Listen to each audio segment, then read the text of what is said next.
केंद्र सरकारच्या मुस्लिम समाजातील काही जातींना ओबीसी कोट्यातील आरक्षण देण्याच्या निर्णयाच्या निषेधार्थ विश्व हिंदू परिषदेच्या वतीने धरणे आंदोलन करण्यात आले।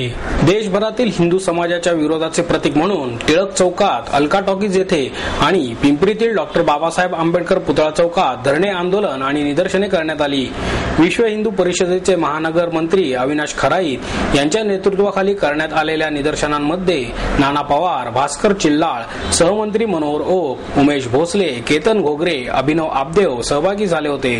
खराईत म्हणाले, डॉक्टर बाबासाहेब आंबेडकरांनी देशातील सामाजिक, धार्मिक आणि राजकीय परिस्थितीचा अभ्यास करून प्रगतीपासून वंचित असलेल्या समाजाला आरक्षण दिले। या वंचित समाजाच्या प्रगतीमध्ये अल्पसंख्याक अडथळा ठरणार आहेत। अनुसूचित जाती जमाती, ओबीसी, वनवासींच्या आणि गुणवान हिंदूंच्या शिक्षण आणि नोकरीतील हक्कांच्या जागा हिरावून घेतल्या जाणार असल्याने धर्माच्या नावाखाली दुफळी माजण्याची शक्यता आहे। कोणत्याही धर्माच्या आधारावर आरक्षण देणे हे घटनेविरोधी आहे। त्यामुळे मुस्लिमेतर ओबीसी प्रवर्गावर सामाजिक अन्याय होणार असल्याचे विश्वास गांगुर्डे यांनी सांगितले। नाना पवार, भास्कर चिल्लाळ यांचीही भाषणे झाली।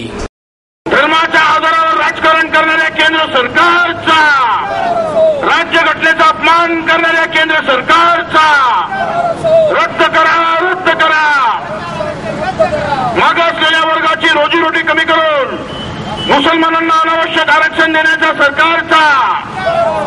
बाबासाहेब आंबेडकरांनी जो घटनेचा मसुदा तयार केला, जी घटनेची मूळ चौकट तयार केली, त्या मूळ चौकटीला गदागदा हलवून खिळखिळी करण्याचा प्रयत्न, अनेक कुटील डाव खेळायला सुरुवात केली।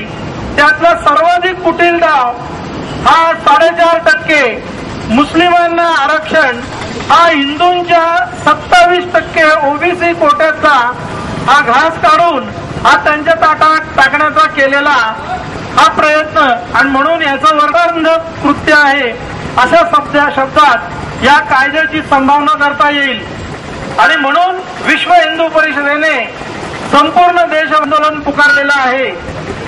बंधू भगिनींनो, या आंदोलनामुळे केवळ हिंदूंच्या नोकऱ्या, शैक्षणिक सवलत सर्वांनी उत्तर प्रदेशच्या निवडणुकीत हे आजमावलेलं आहे।